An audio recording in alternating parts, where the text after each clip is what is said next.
Recognize all those powerful writers who have come before. I was reminded of a story I heard about Maya Angelou, one of my favorites. Maya Angelou went through a situation when she was 7 years old. She was raped. And after the ordeal of going through rape at such a young age, she decided she was going to be silent. She wasn't going to speak. She talked about being silent and being mute for 5 years. For 5 years, she did not say a word. And for those 5 years, she read about people like Langston Hughes, Edgar Allan Poe, and she'll read these long monologues of Shakespeare, and she learned them by heart. That after those 5 years, when she was finally ready to speak, history tells us that she had something to say. She had a whole lot to say. So we honor those legends who have come before, and we honor those legends that we have here. What is poetry? That's the question. What is poetry?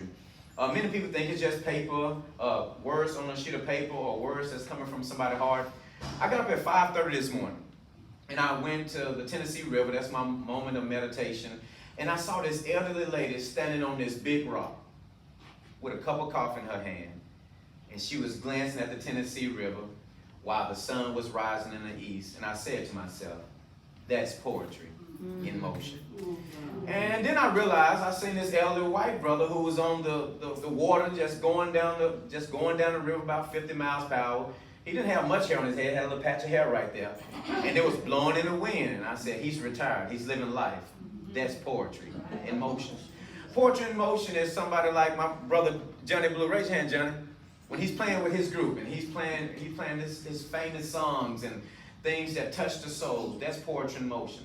A mother giving birth to her child, that's poetry in motion. Life is poetry in motion. Have you ever just took out the time to just simply listen to life? Listen to life. King Solomon said like this, that wisdom is crying from the mountaintop. What is he saying? He's saying that we have a sense of oneness with nature, and if we just listen, we'll realize that every day is poetry in motion. Speaking of Sister Norwood, it got me feeling like Joseph. Everybody heard of the story of Joseph. Joseph had a vision. God gave him a vision. I want to tell you that you never let go of your vision. There was times, even as a pastor, that I doubted God when it came to my gift of poetry. When I moved to the shows area, I don't know if y'all know, but for those who are true artists, there's a dark cloud over the shows. There's a dark cloud over the shows. And for anybody who has an artistic side, whether you're an actor, whether you're a writer, whether you're a singer, whether you're a musician, you got to go over and beyond to tap into that inner side of yourself, because people in this area don't like to see you come up. So they will, come on. So they would kill your artistic side. And I told Mama Nora, she said, do you still do poetry? I was like, yeah, but I've been in a writer's block for so long because the culture of the shows is, I don't want to see you have anything. I don't want to see you come up. I don't care about your gift. If you're better than me, I'm going to shun you. And that keeps artists from tapping into their ability.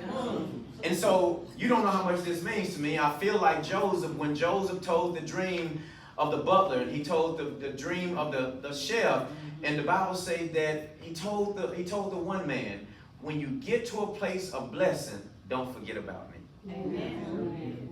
And so I just want to honor you, Mama, for not forgetting about me. Y'all put y'all hands together.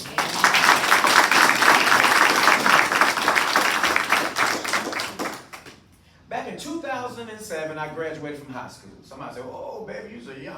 You don't know enough to be your great-great-grandma. 2007, I graduated from high school, and I'll never forget, I was working at a factory.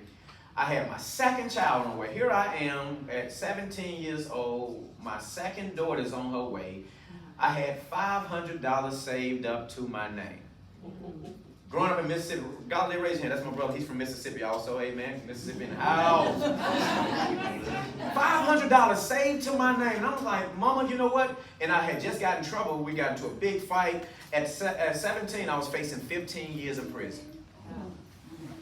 And if it had not been for one of my good friends, whose dad was, his grandfather was very wealthy. He paid for the lawyers, took care of everything, but we know the hand of God was really behind everything, because God seen that this day was going to take place. So God said, I got to get a young man grace. So God gave me grace, and I said, you know what? If I don't get out of Mississippi, I'm going to spend my life in prison.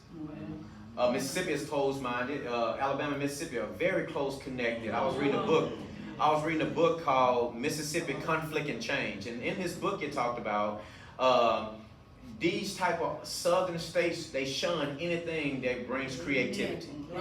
They shun it. They want to keep the old buddy system, and we need to keep things just the way they are. But if we plan on our kids being artistic and going to the next level, we got to change some things.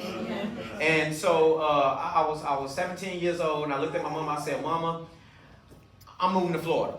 I had a brother that was living in Florida. He wasn't doing no better than me, but it just felt better getting out of Mississippi. And she said, well, you need to go talk to pastor. Go talk to pastor. Go talk to pastor. Go talk to pastor. You know, Mama's always want you to go talk to pastor. But let me tell you, even though pastor may be anointed, pastor don't always have the right words for you. Right. All right.